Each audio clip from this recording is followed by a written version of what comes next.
Hello and welcome. I'm your host, William Lou. This is the Reaction Podcast presented by Betway for all your sports gambling needs. Please hit the QR code below. Raptors win first game of the season and satisfying one because the Raptors were so shorthanded. This was such a unique circumstance. 99 foul shots combined between the two teams. But more importantly, the Raptors win 115 to 107. And I gotta say, like, this was actually a really riveting game. It wasn't like a well executed game. It wasn't like the most beautiful basketball you ever seen. It's probably the opposite of that, especially with the officials again awarding 99 foul shots in total. Toronto ending this one 39 of 46 from the foul line, and Philadelphia going 40 of 53. Honestly, a couple more free throws for Philadelphia's could have swung this game, but still really good result for the Raptors. And especially under the context that, like, look, you don't have two starters in RJ Barrett and Emmanuel quickly was questionable, but he was ruled out for this one. Kelly Olynyk continues to have a bad back. Bruce Brown coming off of that surgery, still not fully recovered. Jacoby Walter getting shots up before the game, but still not ready. So you're missing four guys who would firmly be in your rotation. And I know Philadelphia didn't have Paul George. They didn't have Joel Embiid. Embiid was sitting on like 6 cushions, it looked like, on the bench. I don't know what was going on there. He got lots of shots up before the game. But yeah, this was really impressive, especially for a young team, especially for a team that, put aside all the context, they just needed to bounce back. It's weird to say they got to bounce back in game 2 of the season, but game 1 was unacceptable. Like, I this is one of the things where when you start talking about tanking from day one, all of a sudden all your standards go out the window. I'm sorry, you have to have standards. 136 points allowed on your home court after the whole focus of the season to in the offseason, in summer league, in preseason, and training camp has all been to improve the defense. You can't come out and give 166 points or 136 points up to the other team, lose by 30 on your home court,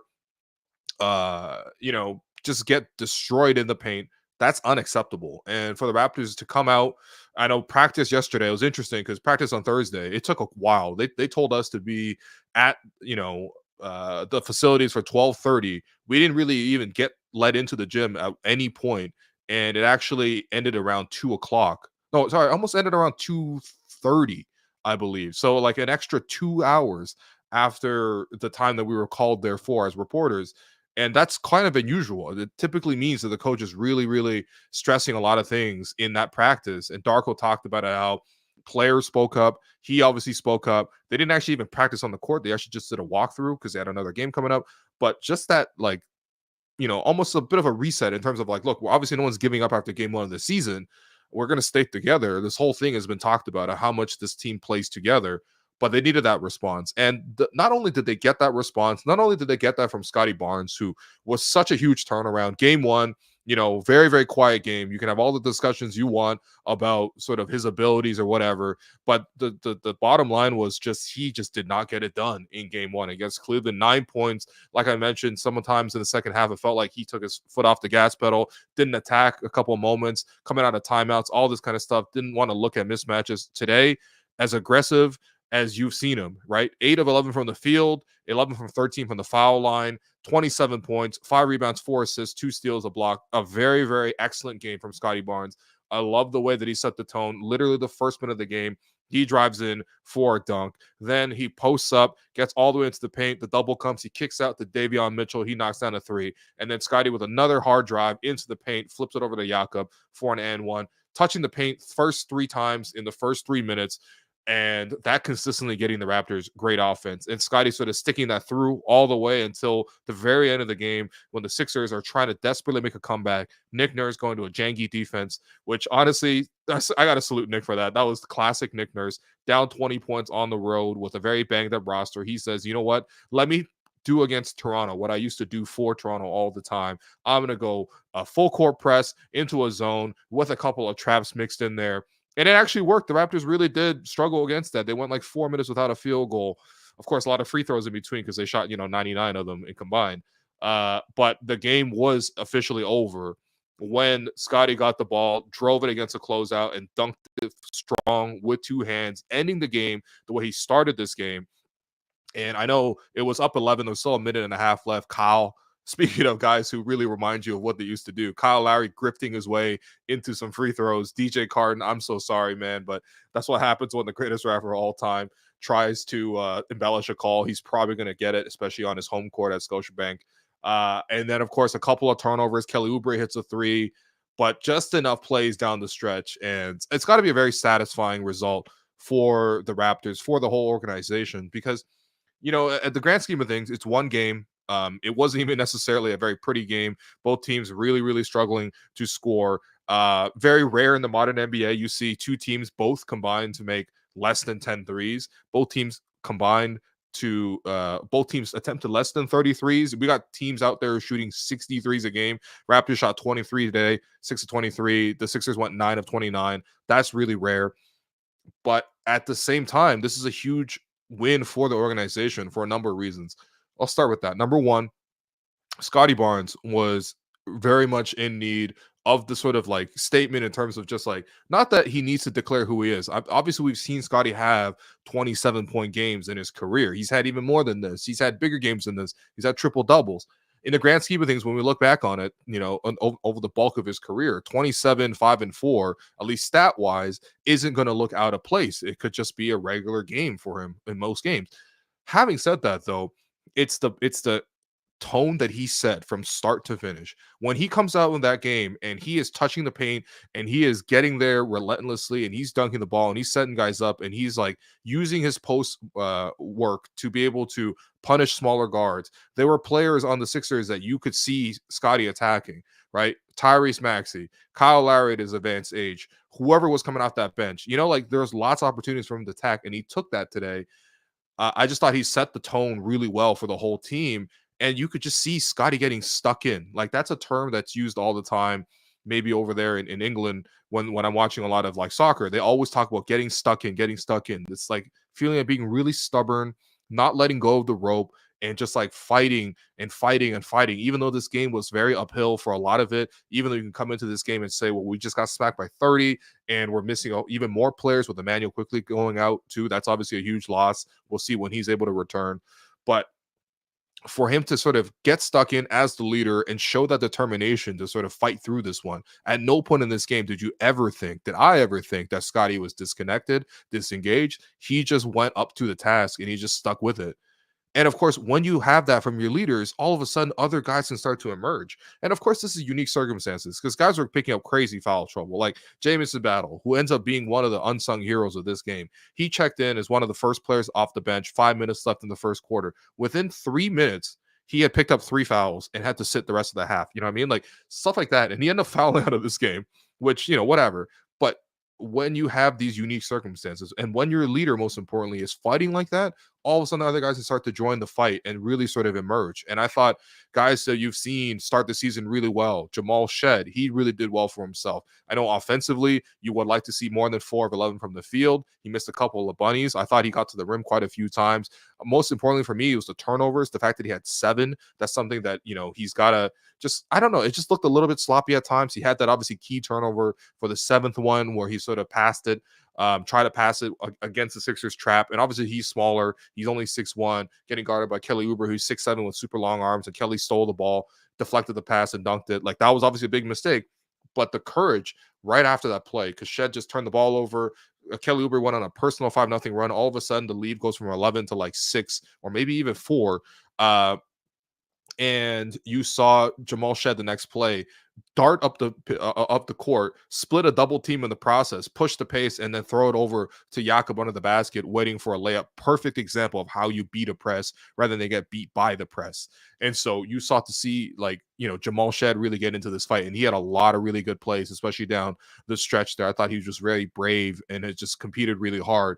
But Chris Boucher, another guy who has started the season really strong. I mean, he made 2 of the biggest defensive plays of this game when you saw that, the Raptors were starting to get some momentum. The third quarter, the Sixers came out, sort of ate into the Raptors lead there, started pushing, got the game down to 4 points both times. Raptors did respond with just enough plays, kind of back cuts, foul shots, drives here or there, nothing crazy. But you saw Chris make 2 huge defensive plays, one where he caused a deflection on the along the along the baseline, ended up sort of like collapsing and falling on the ground. In the process, the Raptors break the other way. They get a basket. And then a few minutes later, you saw Tyrese Maxey, who has just been an absolute, like the Raptor killer of all Raptor killers, it feels like in this league, is Tyrese Maxey, based on what he's done to Toronto over the years. All I can remember is this guy just skipping and being happy. Even at the start of last season, there's a game where the Raptors played Philadelphia at home early in the season, and Maxey killed us so much. And you just see him skipping up and down the court. Was no skipping when he went 6 of 23 today. No skipping. 2 of 12 from 3, missing some big ones. But Maxey turning the corner, getting downhill, seemed to have 2 defenders beat. And Chris Boucher flips out of nowhere, jumps up, blocks Maxey. And in the process, he's up so high and he has no regard for his body that he ends up flipping over, landing on his back. And that sparks the Raptors in the fast break, and the Raptors score again. Moments like that, I thought, the Raptors just had other guys start to join the fight and really, really take it to them.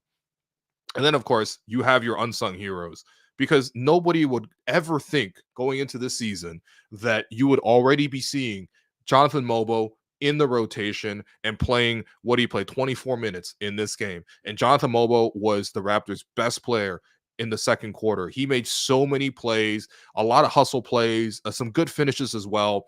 And most importantly, get himself to the foul line over and over and over again, and just making good reads and making himself a nuisance against the Sixers. He did an amazing job over the bulk of the game, and that carried over to the second half as well. He had a very fortuitous and one situation where he flipped it in with his left hand. He's used a lot of strange flip shots, I would say. It wasn't necessarily like the emphatic finishes that you've seen from him a couple times. He's dunked it a couple times too, but he's also tried to use some flip finishes, but he got that one to drop. He was awesome over the bulk of this game and almost looked like, not like a mini Scotty, because I think Scotty came into this league like literally rookie of the year ready, right? But in terms of functionally doing some similar things, and as what Scotty did as a rookie, crashing it for offensive rebounds, screening and rolling, using his IQ to find his pockets in the defense, catch the ball, gather, and then either make the right pass or find a way to get himself in the paint and use his athleticism. And Mogbo is a very athletic player. I just think that like he really, really made a huge impact on this game, especially as the backup center, because quite frankly, I just don't think Bruno Fernando got it done. He came in and made like 4 straight bad plays, kind of like the game one. And all of a sudden, Darko decided, I'm going to switch it up. I'm going to change it up. I'm going to go to the other option here and really, really scrap the rotation. I thought Mogbo came up huge. Like if he didn't make every play that he made tonight, Raptors probably don't win. And he gave them so much momentum. And then it kind of out of nowhere, really, is Jamison Battle, who, this is like the 15th man. Like even in preseason, it was like, well, like the Raptors going to keep him or not. Even in summer league, a lot of people were like, who is this guy? He did play 5 years in college, I believe. I think last one was at Ohio State, but he sort of moved around in college as well. People weren't necessarily familiar with this game. It's not like he had the huge moments in NCAA tournaments that, or he's not like an icon with one team that like, you get to know a little bit. Relatively speaking, there's probably like 5 or 6 Jamison Battles in college basketball every single year. Raptors managed to identify who that was, bring him to Summer League, give him an extended look, obviously went undrafted, and then bring him to the Raptors preseason and allow him a fair chance to try to fight for a spot. And by the way that he's competed in practices, but also by the way he's competed in preseason, he already made a name for himself with the knocking down of the threes, and he's a lefty, and he's got some size, all that kind of stuff. But to even make the team, and of course the Raptors ended up cutting Brandon Carlson, for example, to give Jamison Battle this opportunity to make the team. But you're still talking about the 15th man making the team.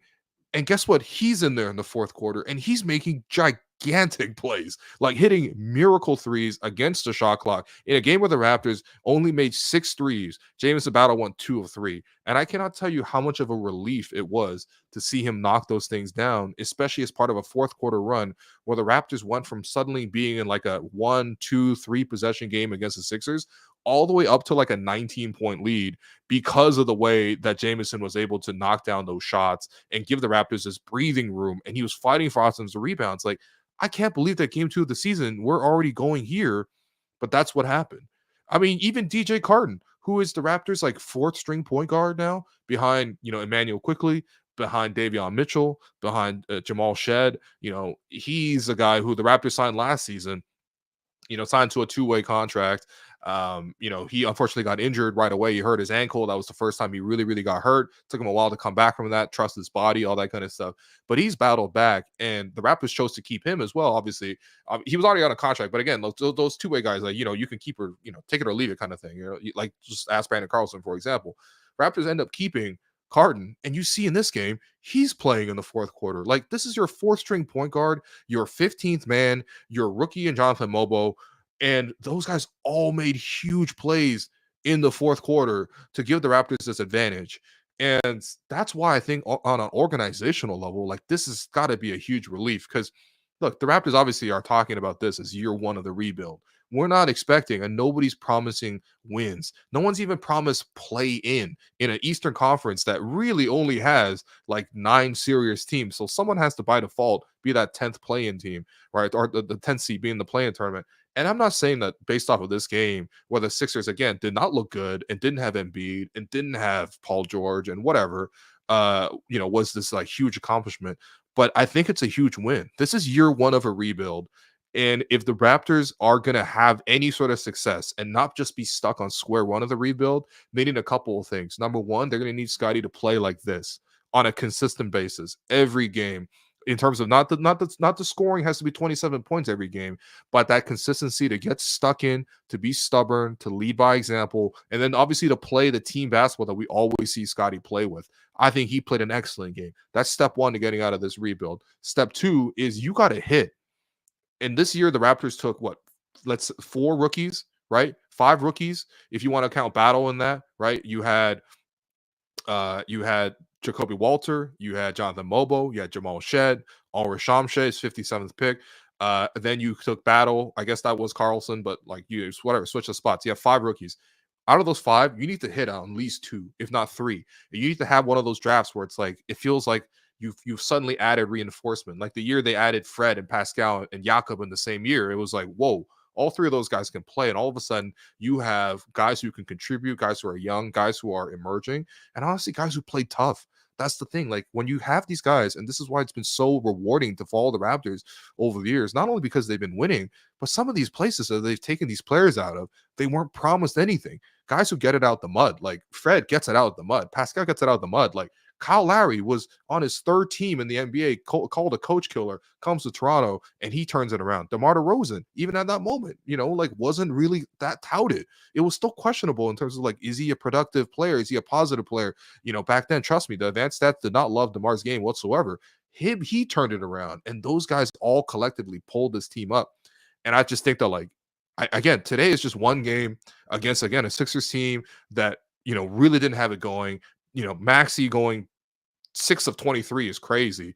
And, obviously no Embiid, no Paul George, whatever. But like to get this win feels so good and it feels validated. The Raptors need like these type of moments to not just build confidence within this group, because this group is quietly confident, not like braggadocious or anything. They're just confident because they're together, like they play for each other. When they go to the timeouts, you can see how like much they're encouraging and cheering each other on. And yeah, like Quickly's got a bad hip and like RJ's got a bad shoulder and Kelly's got a bad back. These guys are up and they're talking and they're clapping on the the fourth quarter, or the second half, I guess, Sixers are coming towards the Raptors bench. So defensively, all those possessions where the Raptors got stops, whether it was Jamal Shed getting a stop and like, furiously, high-fiving Darko, or like, Chris Boucher, like literally sacrificing and flipping his body around and crashing on the ground for the blocks. Like all those guys are standing up for this. Like that's honestly Raptors basketball. Like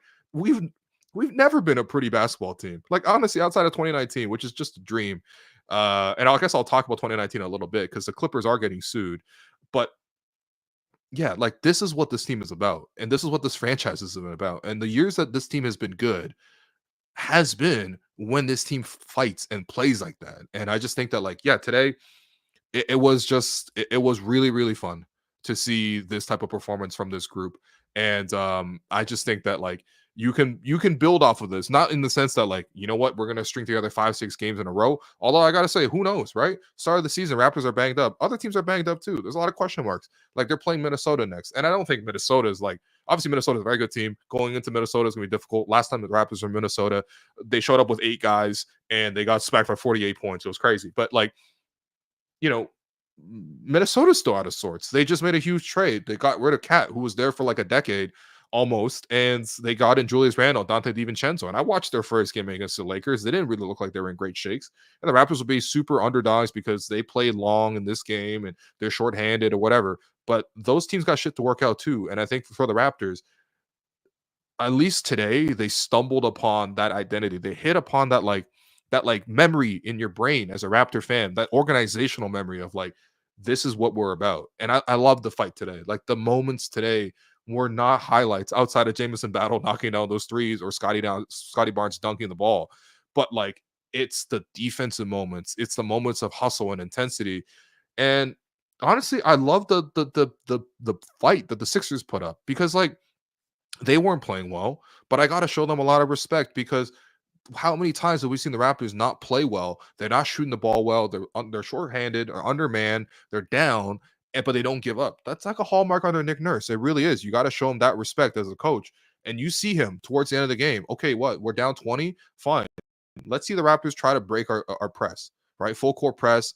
And then go and then commit all that energy and play all that zone and kill all that clock. Like they actually gave the Raptors a lot of fits like that. Kyle Lowry doing his little Kyle Lowry stuff. Like him swiping the ball or poking the ball free from behind. I think it was Chris who might have had the ball at that moment, got his pocket picked, or Kyle like grifting for the foul call against DJ Carden and just whatever. I guess he gets it. But like those little things, I thought that they put up a great fight in terms of just like testing the Raptors.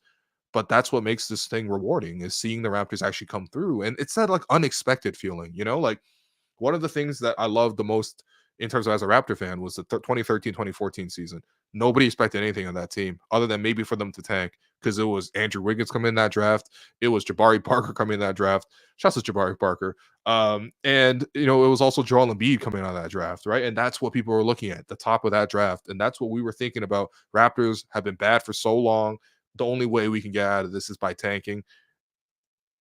And instead, they obviously made a huge trade, got rid of Rudy Gay after 18 games. Raptors 6-12, but they started fighting and they started just like having these quiet new pieces start to emerge. And it came out of nowhere. And then it just felt amazing to sort of see that and to see that grow, not only from a 1 year, that 1 year and that one season, but grow over 4, 5, 6 years until they get to a championship. And they sort of carry that sort of like fight. They find their organizational ethos. Like they start to raise the bar for themselves. They start to create an identity for themselves. Like that was just like that season is always going to linger in my brain in terms of how fun it was because I didn't expect anything for it. Even going into playoffs, I didn't expect anything, and just to see that fight, just to see you guys emerge, it felt like a breath of fresh air every time you saw like some of those guys step in, man, like Gravis Vasquez, like Patrick Patterson, those guys that came out from the trade, they were instant hits. And Terrence Ross going in the starting lineup, he was up and down, but when he was up, it was fun. And Colin DeMar and JV and Amir Johnson, like even Chuck Hayes coming off the bench with that big body and shooting the weird free throw, like it was just fun. And that's kind of how it felt today. And I hope it's just not a temporary feeling, like I hope that there's more moments this season where you get to see these surprise contributors. Because obviously when Quickly comes back, when RJ comes back, when Kelly comes back, if Bruce comes back into the rotation and takes up minutes, like, we're not going to see some of these other pieces, but just to know that some of these guys have been brought into the organization and that they have these moments and they can start to build off of those, that's what we want to see. And again, like it's going to be super important because the Raptors went out of their way. They had no picks. No, they had they had no picks going into last year's draft at the start of the season. They flipped that into getting a first round pick through the Pascal Siakam trade. So at least they traded back into that draft. They took Jacoby Walter, who they were very happy with. I think the front office was very surprised to see him still available at that range. And they felt like, he was obviously a guy that they mocked above 19 in that draft. Then they had the 31st pick, which they traded into with the OG Anunoby trade. They did the Jalen McDaniels trade, which got them Jamal Shedd, got them Davion Mitchell. Both of those guys contributed in tonight's game. And then they traded obviously towards the end of the draft and got Oris Shamshe. And then they took a couple heat checks with some undrafted guys. Like they must have seen something that they liked, and that's a testament to their scouting staff, and not just Bobby and Masai, but like Dan Tolzman and all his scouts and the data analysts, all those guys. Like they must have done a really good job in terms of just like organizing and like researching this draft class because they brought in these contributors. And like, yeah, we've seen Scotty have these type of games. I want to give him full credit. He's gonna get the first star when I hand it out later on. But like Jonathan Mogbo, right? Like this is the guy was he got played like 4 different universities, right? And some of that obviously is because of the new changes in college, whatever. Like guys are able to transfer more easily, whatever. But like the fact that he's a late bloomer at 22, he plays in San Francisco, which is not like a highly scouted school. I don't remember the last player that came out of San Francisco university, not the city as a whole. But like he's this like very very like obviously on the surface, I know some people called him like Precious 2.0, right? Because like he's got the live body, he's very athletic, he's able to fly around and he pushed the pace as a guard, as like a bigger forward, whatever. But I don't think he's like Precious because he has like genuine basketball IQ. And I'm not trying to be rude to Precious, who I also really liked as well, even as a basketball player. I just think that like one of the limiting factors with Precious was that like he just didn't read the game properly. And you could definitely tell that Mobile reads the game. Like he might not have it all down just yet. He's not a finished product, right? Clearly, he can use some more work with the finishing. He kind of goes up short and throws up a lot of floaters for someone who is a very athletic player. Like Precious will try to dunk you through the rim and almost sometimes be guilty of being way too aggressive. I think Mobile obviously sometimes is not going aggressive enough, or he's not finding enough of a game plan to finish beyond obviously when he can jump off of 2 feet and throw it down with 2 hands. But the way he's able to position himself, the way he's able to make the reads in transition, he's not playing too fast. He's a lot of moments when you watch Precious, you're like, whoa, whoa, whoa, slow down, slow down, slow down. Like you're rushing into it. You can see the eagerness, the over eagerness, and that leading to mistakes. You don't see that with Jonathan Mobo. I mean, there was a play last year where the Raptors, I mean, whatever, the Raptors such a mess last year, but there was a play last year where Precious Achua ended up lining up side by side with someone else in the same left corner. Shouts to Raptors Moments. I think the Raptors Moments account actually posted this video, which I honestly was one of my favorites of the year. But there was a play where Precious Achua literally spaced the floor, standing side by side with someone in the same corner. You just wouldn't see that from Mobo. You just wouldn't. Mobo is a guy who obviously is working on the shot, working on his finishing, but the in between stuff is good. The fact that he's able to pressure on defense, he moves his feet really well. He's got really good wingspan. Raptors obviously really want to develop him on the defensive end and continue to use him on that front. But he pushes the ball well in transition, and then he just reads. A good sign of a big is can you short roll. Short rolling is so important, especially against defenses now where there's there's so much more zone, there's so much more like pre-switching, there's so much more like it feels like there's more creativity happening defensively. And so you don't need a big to just always like roll super hard to the rim and sometimes like roll himself out of space and he's no longer free for the catch, or if he's catching it, he's no longer free to shoot the ball, right? Like he's got a good sense of the short roll, but he also has the athleticism. He's a great rebounder. That's something that always seems to translate from college to the pros in terms of the stats. One of the things is just the rebounding, right? And he seems to be able to get after it on the glass, especially on the offensive glass. Very quick off his feet, long arms. He's been able to sort of collect these sort of second balls that have been able to sort of come up. He's been a really strong rebounder. Tonight he had what did he have tonight? 9 rebounds to lead the team. Him and Jakob actually tied. He had 5 offensive as well. The Raptors getting 18 offensive rebounds and winning the possession battle was huge in a game where they couldn't drop threes or really regular offense, right? And then of course it's just like the little extra parts. If you get those other parts down too, I think that like there's something really really interesting here. The Raptors have had also too in terms of just like organizational experience. They built these like guard forward types, right? Like I know they just moved past Vision 6'9", but he would have fit Vision 6'9" perfectly in terms of the idea of the player that they had. But my point is that they've had experience developing and they've had success developing this exact archetype of player, whether that's OG. And obviously OG was different, much less efficient as a ball handler and passer, but much better as a shooter. They've had Pascal Siakam, who was much better as a one-on-one scorer and finisher. Pascal was always a good finisher, and certainly more crafty and has post moves. Mobo obviously needs to get better on that front, but like they've had success building that, and then of course they've had success building up Scotty as well. Like if there's one thing the Raptors have done really well developmentally over the years, it is to find these like crafty long wing forwards and build them into bigger pieces by enhancing certain aspects. And I know this is literally just 2 games in, and there's a long way to go, but I'm encouraged by sort of the thought process in this pick and also what we've seen so far with Mogbo.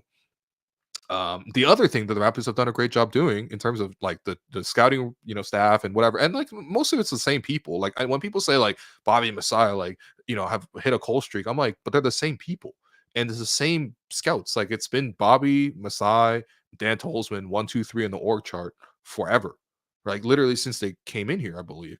And of course it was Dan. It was Jeff Weltman who was here for like 2, 3 years with Masai. Obviously, he left to go build Orlando, but those guys have been in the org and they've been doing this stuff. And the scouts, you still see some of them around. Like those guys, like these are the same guys, and I think they know what they're doing in terms of like which type of guys that they can build and develop. And then the other things that they hit on are just small guards, like seeing Jamal Shed go up against Kyle Lowry today and blow past him a couple times. Like I'm gonna obviously be very, very cautious to compare anybody to Kyle Lowry in terms of just like the body of work and how much you got to promise, because you're living up to like literally the highest standard when it comes to sort of what it means to play as a Raptor. But Jamal Shed got so many of those intangibles, and it's so obvious every time you see him. And I think the Raptors will hit another one on that one as well. So that might already be 2 of your 5 that you need to hit, and then you just need 1 more.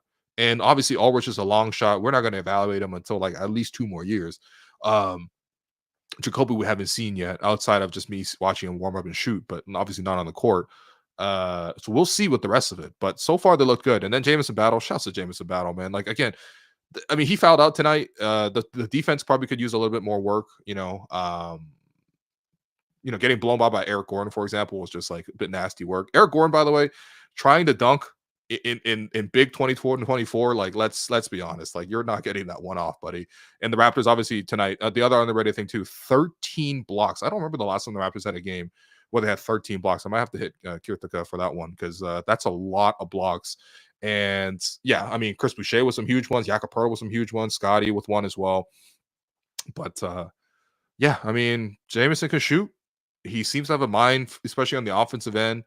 And yeah, I mean, especially these shooting specialists that the Raptors are brought in, I would say they're hit or miss, but like, sometimes they're either too small, they can't like get enough shots up like a Matt Thomas, or they're just straight up not good at it, like Spee. Like for some reason he's a shooting specialist, but he just wasn't good at making even open shots.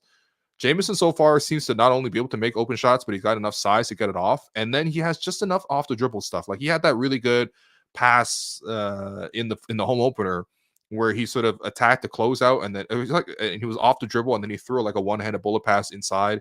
Like I want to see more, obviously, but there might even be something there. And yeah, when you're talking about hitting on undrafted picks, like that's when you're really, really cooking as a front office. So I mean, again, like this is just 1 win, but I'm very encouraged. I want to take a quick break, and I want to come back with your 3 stars, and then I want to talk about this Kawhi Leonard, LA Clippers, the fact that there is a former team employee suing the Clippers, and I want to talk about that and bring in our guest Alex Wong. But let's first hear from a friend of the program here.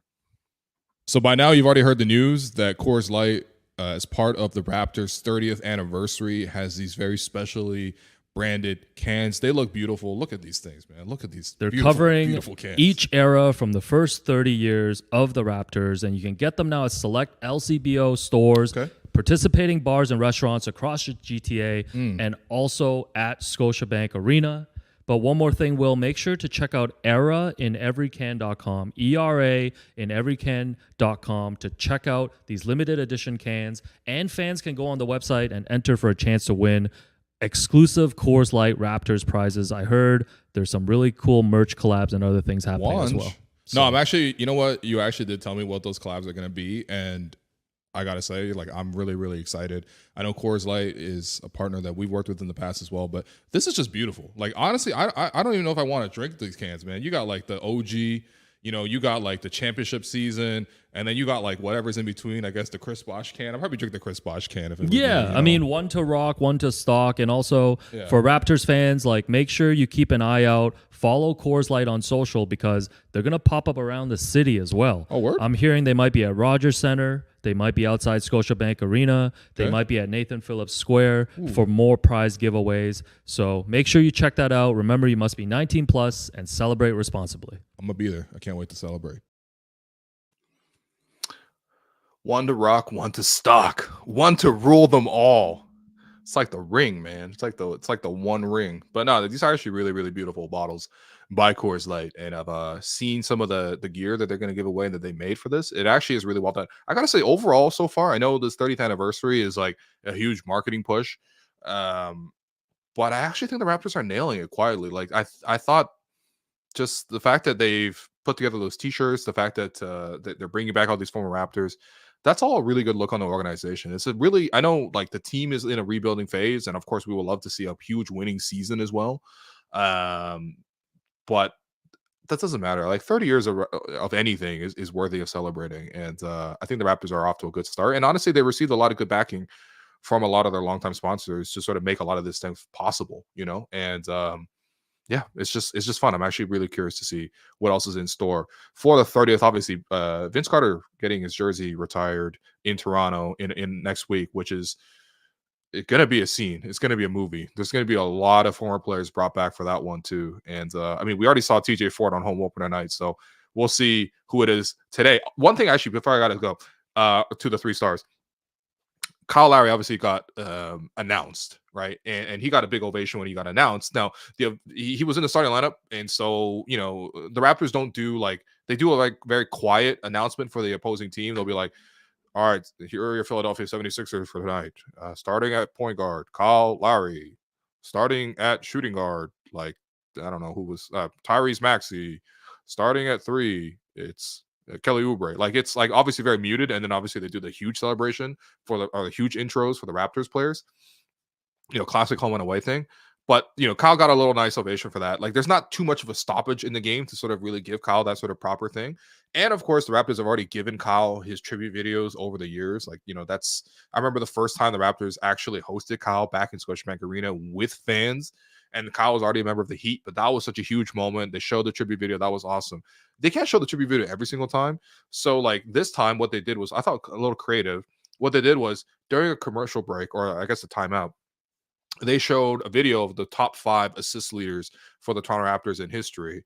And I believe the 5 are Pascal, DeMar, Fred, Jose Calderon, and of course Kyle's their assist leader. And then they finally showed Kyle, and then afterwards the camera panned to Kyle, and of course there's an ovation for Kyle, and everyone was clapping. But I was looking around the bowl, and half of them weren't even standing. Yo, this is Kyle Lowry we're talking about, and it's Kyle Lowry because why else would you be coming to watch the Sixers? You know what I mean? Especially without Embiid and Paul George. It's Kyle Lowry. And it's been shown on the broadcast. And also, once you see the applause happen and you see who it's for, and Kyle is on the Jumbotron, you got to all stand up, man. Come on, man. Really? Kyle hasn't been gone that long that we're not standing up in unison for Kyle Lowry. I was just a little bit disappointed by the crowd. I'm not going to lie to you. It got good towards the end for sure. People got really into it, all that kind of stuff. Obviously, the Raptors gave them way more to cheer for. But I don't care. Kyle Lowry can come in the arena 30 years from now, and I expect a standing ovation and whatever futuristic sort of basketball arena that the Raptors are playing in. Seriously, you could roll out Kyle Lowry in a wheelchair when he's 80 and 90 years old, and I think everyone, if able to, should be applauding Kyle. That's how much he should be respected in this city. But yeah, anyway, your 3 stars for tonight's performance. First star, I'm going to give that to Scotty Barnes. Again, like I mentioned, this whole season is on him. Not on him in terms of there's no one else helping him. Obviously, it's a team. But what I mean is this whole season is if the Raptors are going, it's because Scotty's driving and he's leading the charge and he's setting the tone and he's leading by example and he's engaged and he's attacking and he's relentless and he's defending and playing unselfish. Every team takes on the qualities of their best player. Every single team. And that's what it's got to be. And I thought Scotty tonight played exactly the right way. 27 points, 5 rebounds, 4 assists, 2 steals, a block. You know what? None of it was quote unquote bag work, right? It's not he's knocking out a bunch of threes or he is shaking and baking and making sort of like all these spin moves or even going one-on-one and knocking out a bunch of mid-range jumpers. Like very little of that. A lot of this game was how do the Raptors solve a zone? And honestly, I didn't expect the Raptors to be able to solve it by now. Because even though Nick Nurse came in with his banged up roster, I know Nick well enough that he was going to have plan A, B, and C with all sorts of strange defenses. And he's got a veteran team that can kind of pull it off in terms of just like getting this thing going. And a lot of what solved the zone for the Raptors today was Scottie's positioning, was Scottie's direction, was Scottie's sort of like approach and patience to the offense. And of course, he just went to the paint a ton, man. 8-11 from the field, 11-13 from the foul line. Scottie Barnes, huge game, rich, big bounce back game, number one star easily. Here's the issue. There's only 2 more stars, and that's 3 guys I really, really want to honor. I'm gonna say a huge sorry to Chris Boucher, who unfortunately went 0-5 from the field, but made 4 gigantic blocks and momentum shifting plays that I love from Chris. But I gotta give it to Jonathan Mogbo, who had an incredible second quarter, who had a pretty good fourth quarter as well. But 12 points, 9 rebounds, 5 offensive rebounds, 5 assists, 2 steals, 3 blocks, a plus 21 in 24 minutes. Goes to the foul line, goes 6 to 7. The one that he missed, he was actually so mad at himself for it. It was the and one play in the fourth quarter where he flipped it in with his left. I just think, again, the way he read it, the way he was played with energy, this is not just like an average energy big, like an average energy big, whatever. Like seriously, 6-7 energy bigs, they're a dime a dozen. They don't get drafted 31st. They most of them don't get drafted, period, right? The reason they drafted him is because he's got that basketball IQ as well. He reads the game really well. And I think that's how he got some of his steals. That's how he got some of his blocks.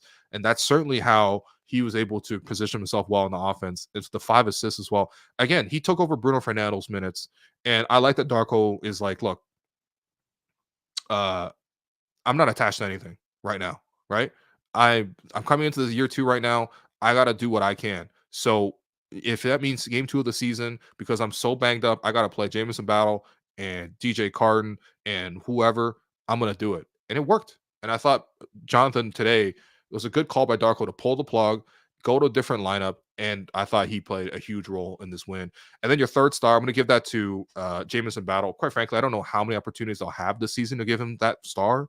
So it's very precious. But those huge threes that he made to give the Raptors breathing room. Again, the Raptors made 6 threes in the modern NBA, and they won.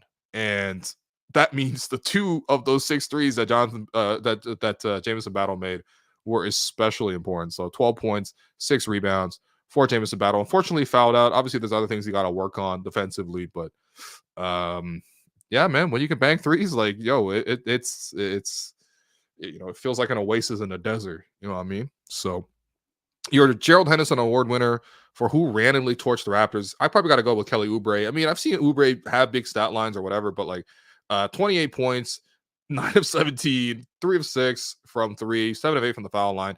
Yeah, I mean, he just really took over the scoring for them, had a couple of like late baskets there, a flurry of late baskets in the final minute there to sort of really throw a scare into the Raptors. But ultimately, I thought the Raptors did a really good job defensively as a whole. The number one thing was stopping Tyrese Maxey as well. That's why for me, I'm like a little gutted that I can't give it a shed, but I think I'll probably give it a shed like at least 10 more times this season. I'm obviously giving it to him so much in terms of the stars, but yeah, I mean, I thought Maxey had a really hard night. Some of that was Davion Mitchell. Some of that was Jamal Shed. Some of that was just him missing as well. He's been rusty. He's been very inefficient to start the season. But I think also the help defense really, really was a factor there too. And then your most important guy, you know, there's a lot of people you could pick here. You really, really can really pick a lot of guys. I think there was a comment in the chat that Jerome had highlighted here where Koki suggested Migbo, Migbo, as the most important guy. And I think that would be really nice, but I did give him the second star. I think, honestly, most important guy in a game like this is like a Dan Tolzman, guy who's like assistant GM for the Raptors, who does so much of the draft prep. If this draft turns out to be, or this draft class for the Raptors turns out 2 or 3 rotation level players and maybe even beyond, that would be a huge win, and it will propel the Raptors a long way towards not being stuck in a rebuild. Because the scariest thing about being in year 1 of a rebuild is that it might not just be the only year 1 of a rebuild. And how that's determined is obviously how well you draft and how well you sort of develop. And yeah, man, yeah, anyone can get most important guys. So Dan Tolzman, man, you getting the MIG tonight. So, obviously, we didn't get to questions. There was a reason for that today. We typically get to questions in the live stream. And of course, if you want to follow the Raptors, or if you want to follow the Hello and Welcome podcast, whoops, well, why would I say another podcast name? Sorry, my bad. I only know podcasts in the top 10 of the Apple charts for sports in Canada.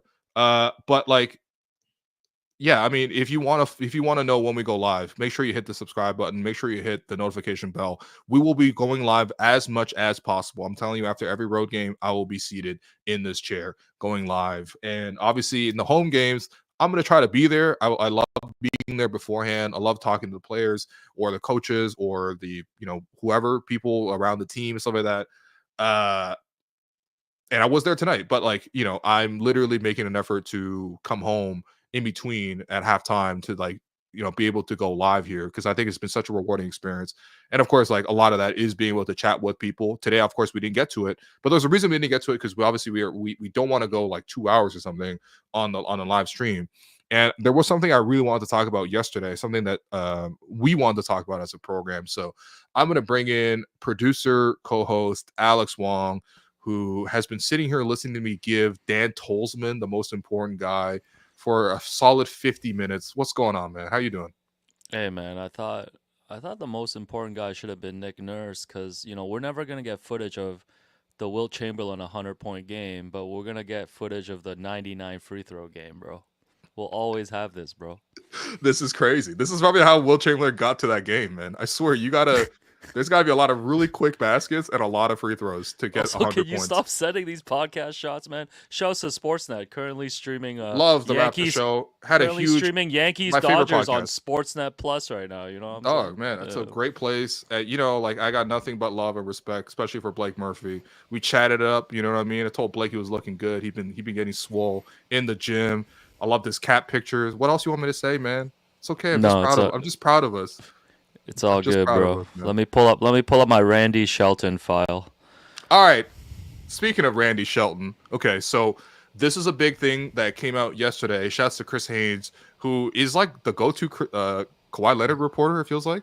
Because remember, he was the one who broke the trade of him coming to Toronto in the first place. I think he might have also broken that he was leaving, but whatever. Grand opening, grand closing for Chris Haynes. But he tweeted it out, and he sort of like made it known that the Clippers are actually being sued by a former team employee who obviously was very closely related to Kawhi Leonard. And there's just a lot to unpack here. So Alex, I'm going to turn it to you in terms of just like detailing what happened in this situation here. Yeah, so basically, the trainer, former Clippers trainer, Randy Shelton, he spent 9 seasons at San Diego State, which is where Kawhi Leonard was at. He had a relationship with Kawhi dating back to that time. He was hired shortly after Kawhi signed with the Clippers. But we'll get to that, but the main thing that he's suing for is just saying that he was fired after complaining to Lawrence Frank specifically in the organization about subjecting Kawhi to a lot of unsafe and illegal treatments for injuries, which is like detailed in the lawsuit. He talks about how like when Kawhi tore his ACL, like he recommended that Kawhi should not come back for 2 seasons or like 2 calendar years, and then they rushed him back. And then he claims that the Clippers rushed him Kawhi back on like several other injuries as well, and they let him go in like 2023 after he was, after he complained about all this. And then the funniest part is his lawsuit is like the lawyers for Randy Shelton says he's willing to talk with the NBA about his knowledge of how the Clippers recruited Kawhi, even though it's not part of the damages that he's seeking. He just wants to fully sit in the chair and just like snitch, like get 2 cheeseburgers and just tell the truth. Because some of the stuff he's alleging is that Lawrence Frank met with him during the 2019 championship season when Kawhi was still with the Raptors, and basically said that he's alleging that Frank said that if you help us, if we get him on the Clippers, like we'll take care of you, which I guess he's alleging eventually they did. And in the lawsuit too is that like the executives from the Clippers like showed up to 75% of the Raptors games, and I think those were the comments that really got Raptors fans and I think yourself riled up about it as well, because I'll let you speak on it, but during the championship season, we saw Lawrence Frank there all the time. We saw Steve Ballmer show up on like a random Saturday, I think right before the Super Bowl, and just like sat courtside. They were courtside in Detroit in January. Nobody goes to sit courtside in Little Caesars Arena in Detroit unless it is tampering, man. And whatever, like obviously you're free to go to whatever game. You know what I mean? Like, and some of this, as you mentioned, we've talked about this. I remember back in the run it back days, which no longer exists on YouTube, but maybe in the hearts for some. I remember we would always joke that Lawrence Frank needs to pay rent for how much he lived in Scotiabank Arena.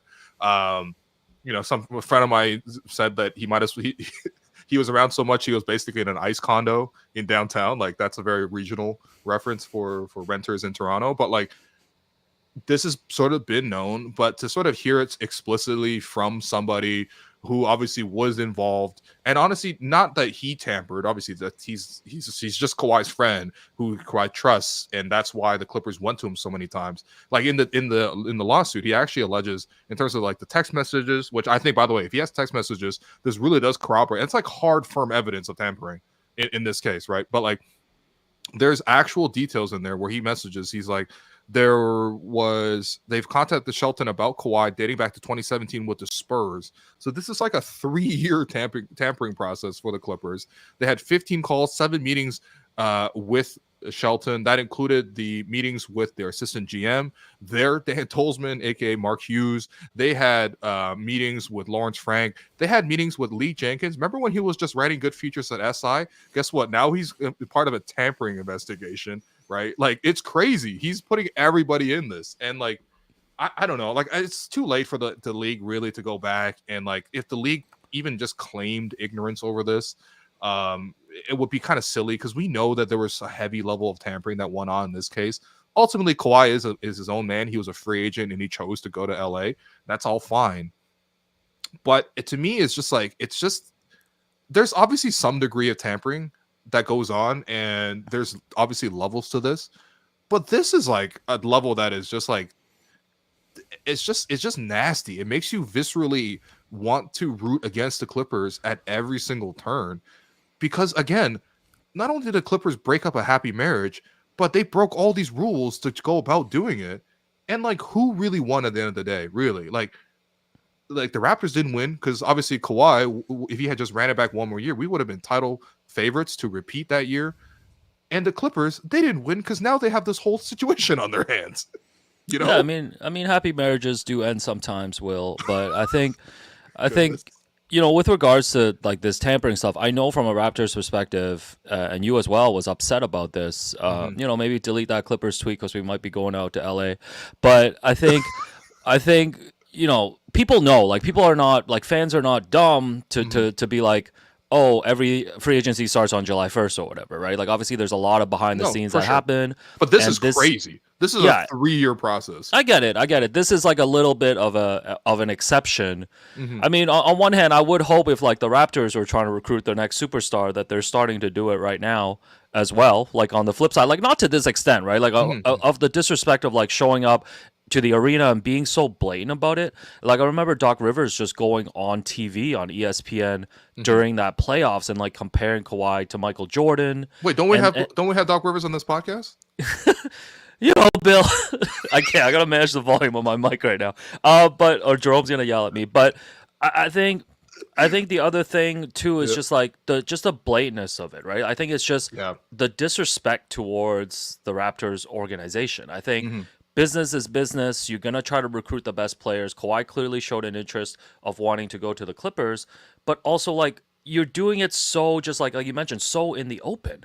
Like having Steve Ballmer show up in a game and sit courtside, like that's like one of the most disrespectful things that anyone's ever done to like the Raptors organization, in my opinion. Like it's just you do these things behind closed doors. You try to recruit. There was just a sort of like desperateness to it. And listen, there was a desperateness on our end too. Like we did the Kawhi and dine. We did everything possible. We had kids begging Uncle Dennis at the airport. Like it was all of it, right? Uncle Dennis, you're allegedly, you're evil. But it's like all this stuff happened. Yep. And I think the most interesting thing for me, like aside from even this lawsuit, and we're never gonna get this from Kawhi, is like, man, how does Kawhi really feel about this? Like, he's never gonna talk about it. Like, he wants to go. He wanted to go home. Well, he did do that GQ interview recently. Like, do you regret actually leaving? He's never going to answer that question. Only he knows. But that's the one question I really want to know, because I know he cares about his basketball legacy. Like, as much as like maybe he doesn't talk about it as much as other players. Obviously, he does like rarely talks at all. But does he think back now, 5 years out, given all this stuff? Given perhaps maybe the Raptors organization could have been better at managing his injury. And we don't know that. Like, we know Alex McKechnie's really good. They were great that 1 year, but it's a tough, like, degenerative knee condition. I just want to know if he looks back and he's like you mentioned, we could have won a championship the following year. He could have just, like, really built up his resume here. Dude, he could have just, there was so much going right from here. And, like, whatever. Again, like, ultimately, this is, like, window dressing in a way. Like, this is obviously ancient history at this point 5 years ago. But it is still like one of those huge what ifs. Like, what if Kawhi stayed? That legendary tweet of what if he left me alone from the jump or whatever, and it was Kawhi. But like, there's even that story that went out in GQ, right, with your boy Sam. Yes, written by Sam Shub. Yeah. And in there he was actually asked about his decision that summer to go to the Clippers, and he said, quote, "I just wanted to go to a franchise where I could try to help build a legacy," right? Which, like, honestly, to some degree, I understand that it's fair, but like, I think that the Clippers haven't. I mean, obviously, I would understand, like, they were very frustrated. His health broke down, but the other thing that makes me sad, because I do love Kawhi, and like everyone in Toronto should love Kawhi for what he did for us. The fact that like he went to the Clippers, and the Clippers seemingly like just like completely ignored and sort of like almost exacerbated the way that his body broke down. Like, you could just say his body broke down, and that's like something that happens, right? Health is out of our control, but to some degree, that's what these teams all try to do in pro sports, is to like manage people's health and try to get as much out of them as possible. The way the Raptors were able to do, obviously, that year in 2019, and he played in all 24 playoff games, and it was like amazing. But like, it seems like the Clippers didn't even take care of his health, and it's like, not only did you like lure him away in this like illegal fashion, which whatever, like, honestly, again, like, he made the decision, it's fine. I'm just gonna be sour about it, and I know that, but like, you didn't even take care of him afterwards. Like, you took Kawhi from us, and what did you even do with it? Nothing. Yeah, it's like a lose-lose situation. Like, the Raptors missed a chance to really like extend that championship window. The Clippers didn't take advantage, like, for injuries and all the other reasons. Like, they're now heading like towards a different direction. The only winner out of this was Sam Presti fleecing them on the night that Kawhi signed. Oh man, getting Shea, getting all those draft picks, and yeah, they're the big winner out of this. Dude, they got Shea in like 7 picks. Yeah, I mean, off topic, but they destroyed the Nuggets last night and looked incredible. Yeah. So, but anyway, it's cool. I wonder where this goes. Honestly, it seems like the Clippers, by the way, they fired him. They fired him in like 2023. Yeah, they didn't even give cause. They fired him without cause. Yeah. And I don't think he had an NDA signed either. So it was like, I guess we got to hear both sides, but like, man, Randy Shelton, man, come on the pod, bro. Yo, Randy Shelton, come on the pod, please. He's a top 5 Raptors related guest that I would love on this show. We'd have to put 4 screens up, maybe 5, because it'd have to be the 2 of us, Randy Shelton, his lawyer, and our lawyer as well. So, well, we can go agency for agency if we need to on this one. I'm actually feeling pretty confident. You're about really that. feeling yourself after the Raptors beat a Sixers team without Joel Embiid and Paul George. Anything happens if Jamison Battle hits 2 miracle threes in the fourth quarter. Oh my god! Shout out to Jamison Battle making the most out of his like 14 minutes, man. He's like, I'm gonna leave here with 6 fouls, couple threes. He filled up the box score, man. Oh my god. Yeah. So, all right. Well, that's the Randy Shelton saga, everybody.